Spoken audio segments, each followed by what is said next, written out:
Welcome to Hood Champion Boxing and Sports. Hold on one second.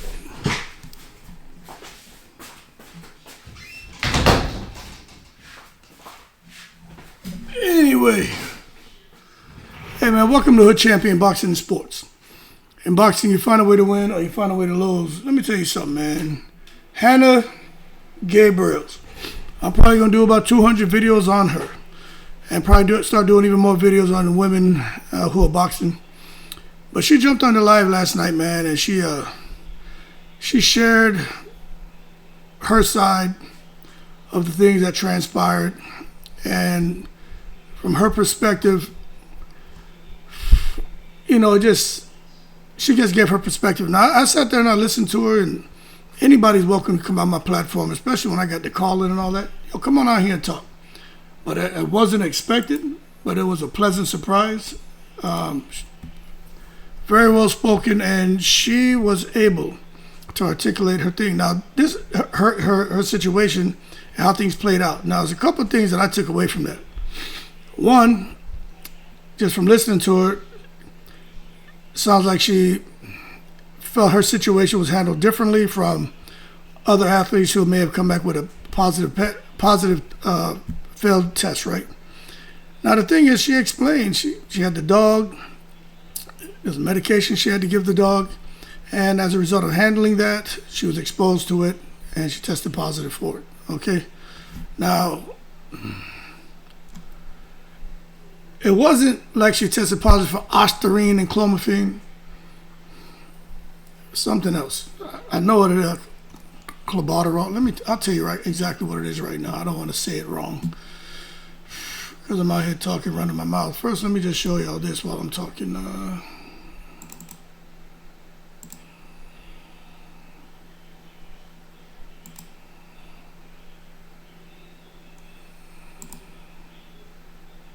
Yeah, okay. This is Hannah Gabriels, right?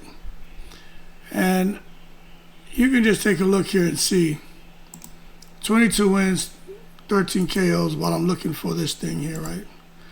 I'm going to share this with you guys. I'll let you guys read it, actually. And let you guys go from there. Here it is right here. Okay. I'll let y'all go right there.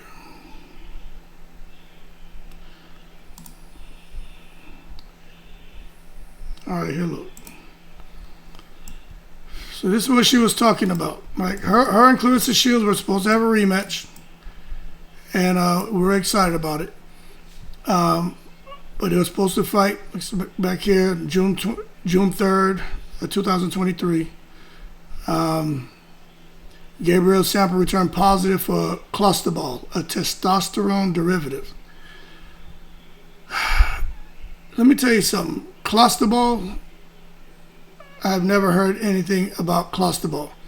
And of course, Claressa Shields did go on to face Cornejo, and nobody wanted to see her face Cornejo.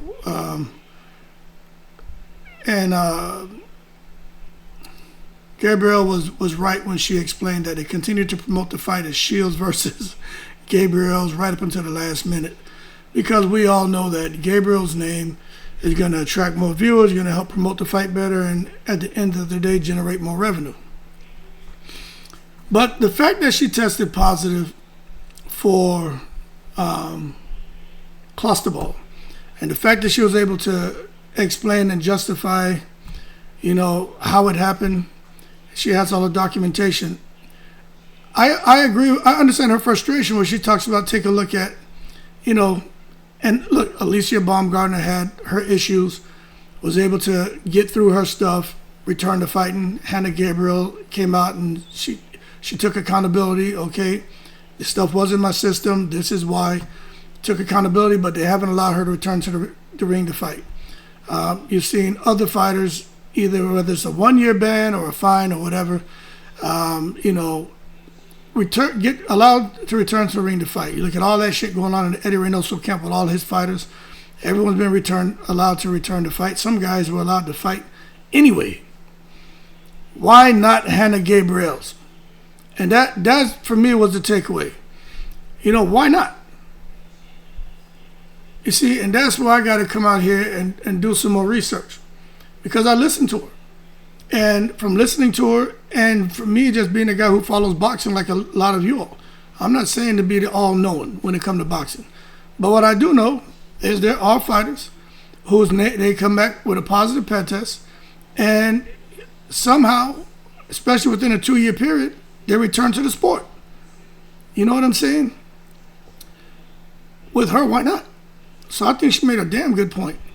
And the other thing that kind of got me, is when you start thinking about fighters, especially when you're innocent, you're innocent, right?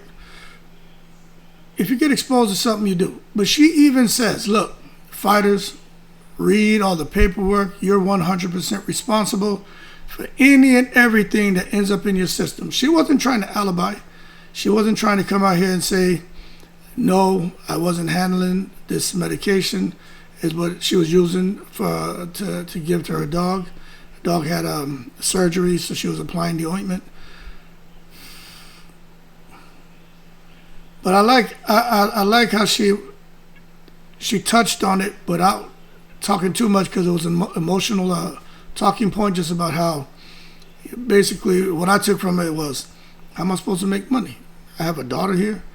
What about the rumors and everything? Nobody really cared about us. And Hannah Gabriels, she talked about her situation, but you could see that with her, it's like all about her family, especially her daughter, What about us? But it does sound like there's some light at the end of the tunnel, and I'm glad. I hope she has an opportunity to return and fight sooner than later. She sounds more motivated than ever. And it sounds like when she does get in the ring, whoever she gets her hands on, I feel sorry for them. Especially with Hannah Gabriels, if she's coming in and she's going to take like 1 or 2 tune-up fights, she's probably going to blast them out the water. And I am going to do some videos later, and I'm going to be tagging Jake Paul, because she's 42 years old. Father Time is undefeated. But it's women's boxing, and Hannah Gabriel is an athlete, been an athlete since 5 years old. And I do believe when she talks about still having it and being hungrier than ever, better than ever, more focused than ever, I do believe when she gets her hands on anyone, it's going to be all bad for them. It's going to be all bad for them. And I can't wait to see it. But, for me, it actually kind of spurs a bigger talking point. I'm always talking about the secret society. I'm always talking about how there's those faces behind the scenes that we never see, and the puppet masters who are pulling strings, making sure certain things happen. Certain fighters end up with opportunities that others don't receive. Certain fighters get into the big fights when really they haven't earned it. They're able to just kind of come out here and leapfrog everyone else. Then you got some fighters who go through the exact same situation, but every situation for some reason is handled differently. It makes you wonder, what the hell happened with Hannah Gabriels? Now, we all know that Claressa Shields was hot when they fought. Gabriels did touch her up, knocked her down. But then, as far as the fight progressed, it was very competitive. Claressa Shields won. In the rematch, I could understand Claressa Shields saying, okay, she came back with a positive test. And, whether you like Claressa Shields' attitude or not, we're just talking facts. You can understand somebody saying, yeah, I hear you, Hannah Gabriel, I hear you, champ. But the bottom line is you came back positive. Why shouldn't I believe that you were trying to come in here with an unfair advantage and clip me? You know what I'm saying? Why shouldn't I believe that? You see what I'm saying? I think that's what, from listening to some people, because the preponderance of people believe everything Hannah Gabriel said. Me, I'm neutral. Everything she said sounded pretty plausible to me, you know what I'm saying? I could definitely see how that could happen. But remember, for those people saying, oh, you just saying that because, no, I could care less about what you think about her. You know what I mean? Thirsty ass. I'm just going off of my experience. I used to have to do random urinalysis all the time for 25 years, If you go on vacation or you go temporary duty somewhere, 9 times out of 10 when you came back, they said that shit was random. They hit your ass with urinalysis. And, I've never had any issues, you know what I'm saying? But I did have a friend, my homegirl, man, she ended up testing positive for cocaine. They tested her positive for cocaine. She had a meltdown, man.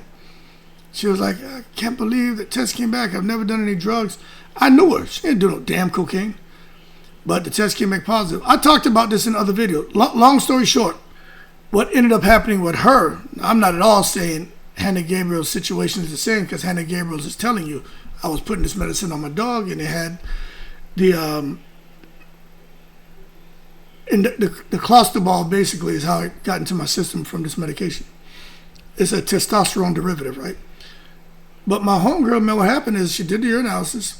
She put after she did it, she put the cap on. They put the tape over it, put her initials. When it went back to the laboratory, it was a young, inexperienced worker who just came out of school.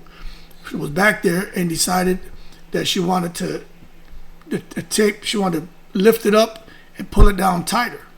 But when pulling it up, somehow something with the tape and rip. She ended up opening the shit. Something and took the cap off, and shit got switched around, and it was a cluster. And they were able to prove that. And, my homegirl finished out, I think she had like 6 years. She finished her last 2 and she got out. But she had to hire civilian attorneys to come in there and defend her. She was like, whatever. She spent a lot of money on those attorneys, I'll put it to you that way. But all I'm saying is I've seen a lot of different things when it comes to situations that seem black and white that really aren't. There's some gray. I don't like to dwell in the gray. Okay, I'm a black and white guy, and I'm very rigid. I don't want to hear no bullshit. So when Hannah was talking, I was quiet and listening. And I'll be honest with you, I was waiting to hear the BS, and I didn't hear that.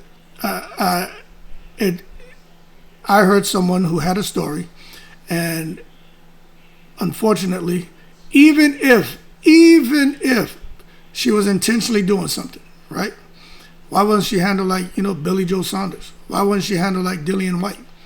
Why wasn't she handled like these other fighters? And I mentioned a few others. I could pull out a whole list of fighters who tested positive for stuff, but because they had a machine behind them, because they had people behind them that, could make things go away, or could say, hey, look, this is how we're going to handle it. In 6 months, it's kind of sit quiet, or 1 year, sit quiet, and you're back in the mix. She didn't have that kind of muscle to help her situation. So as a result, Claressa Shields, of course, she's very loquacious, and she's going to say what she says. She's going to come out there and keep trumpeting what happened. Gabriels tested positive for a testosterone derivative, and Claressa Shields, and that is a fact, that happened. But now you got the whole story, you got the context, right? But Claressa Shields is out here and just keeps saying, oh, she cheated, she this, she was that. That's what really is irking Hannah Gabriels. That's why she came out and talked. Now, me, I always say, if the fly on the wall could talk, that's why when you hear things about people, whether good or bad, I just say, I don't know. I can only go off what was on the internet. And yesterday we just happened to be talking about it, and I had no idea Hannah Gabriels was there. She was trying to get my attention. I saw the comments popping up about something about my daughter. It's my account. My daughter took my account, something like that. I saw it, but it wasn't clicking. I was like, who the hell is this? But I was running my mouth and people were calling in. But I saw it like 2 times, and I was like, I thought it was somebody trolling and shit. But once she came to, I'm so glad I put the link in this, because normally I don't put the link in the comments. And when she came to the stage, at first I was looking, I thought she was a sweetie ma. You know what I'm saying? Because she had come on the other day. And they both had the dreads, fair complected, both attractive, similar energy, And I thought it was at first, but I was like, is this her? And then when she started talking, and she was like, I'm tired of people. And I was like, oh shit, this Hannah Gabriels. That's why you saw my reaction. I did my head like that with a smile, because I was just like, yo, this is an honor to have her on here. But I'm glad she was able to speak her piece, speak her truth. And I'm going to do a bunch of videos. And because look, it doesn't matter if I think, the bottom line is she had it in her system. But I do believe her story. You know what I'm saying? I believe it. Things happen, man. I understand. You know what I'm saying? I really do. But I would like to see her, because she's one of the baddest women in boxing. And I ain't talking about physically for all y'all perverts out there who is, oh, I'm in love and all that. Man, easy McNicholas. She can whip ass. You know what I mean? Big woman, man. What is Hannah Gabriels? She ain't no small fry, man. This is wrong. This right here says that she's 5'6", 68-inch reach. Man, she taller than 5'6". You know what I'm saying? And this is what's crazy. Her last fight was December 2024, and then it was, April 2021. So she came back. She had a fight against somebody 6'4" and she was able to get a TKO in the 4th round. But I would like to see her get back in the gym, get back to the big stage, and I'm gonna drive Jake Paul crazy with hitting him up, because he has this huge movement going on, and I can understand what she said. Why would somebody want to touch me? Why would somebody want to work with me when the narrative keeps being painted that I'm a drug cheat? One thing I know about Jake Paul, he's a fair guy. You can tell the way he does, but he's fair. He'll have a conversation. He'll make a decision. And I just think that'll be an amazing add to his team. And of course, there are people who say, "Oh, he got her and he got Baumgarten in it." Man, that's they're gonna be a handful. They're gonna talk crazy, but I think that'll be a good move for her. There's some people you just know, man, that the energy, man. You know what I'm saying? The energy, and she had good energy, man. And I just wish her the best of luck. But I'm glad she had the opportunity to share her story. There's a lot of people, matter of fact, there's a lot of people, man, who watched that video. That's why I edited the video and just cut out the piece where she was kind of, telling her story. And I put that out there. And I was, let me go right here. I was very surprised at how receptive and supportive people are. You know what I'm saying? So we're almost at 1,000 views on that. I just published that like 3 hours ago. Then the one from last night with Claressa Shields, that live that I did with Hannah Gabriels, who jumped on there, that live is at almost, it's at 7,000. So, it's crazy. Shit's bubbling. But Hannah Gabriels, if you're watching this video, you come back anytime. We just talk boxing. Matter of fact, I'm inviting you back, and just to talk about boxing, man. I like to find out from a woman's perspective, talk about the training, talk about the negotiations, talk about some of the challenges that women face opposed to men, talk about the pros and cons, the strengths, the weaknesses, opportunities, and threats that you feel you possess, especially now at 42 and being kind of inactive the last couple of years. Come on here and talk about it and tell your story, man. You're more than welcome to come on here. You stay on here as long as you want. Just talk. We sit back and go back and forth and just conversate. It's no problem. That's for anybody. Anybody watching my video, any fighter, male or female. But yeah, you come on here, we can just talk. You know what I'm saying? I don't have a bunch of people scheduled on here. You come on here, talk the whole 2 hours. And we'll have the live going and people will tune in and listen. Because people want to hear your story, you know what I'm saying? And Hannah Gabriels has a very interesting story. We didn't even talk about what she was doing from 5 years old as an athlete in Costa Rica, her background and shit like that. We didn't get into all that. It'd be a good opportunity, man, for people to get to know her. And she can do it right here. Anybody can do it here on this channel. But she's definitely invited. That being said, man, big up to Hannah Gabriels, man. Costa Rican. What they call her? Let me see. La Amazona Black. Black Amazon. She'll whip your ass. She'll whip your ass, man. And she's very, very nice. I love the way I love her delivery. Everything was on point. Very educational. The way she broke that down. Makes you wonder, man, all her documentation and everything, why they treated her case differently. Why? That's what I want to know. Who, what, when, where, why, how? Why wasn't she given a 6-month ban back in the sport? 1 month ban back in the sport? 1.5 year ban back in the sport, 2 year ban, whatever. Why'd they do her like that? That's what I want to know. Is it management, promotion? What is it? You know, somebody got to know. They could come out and break it down.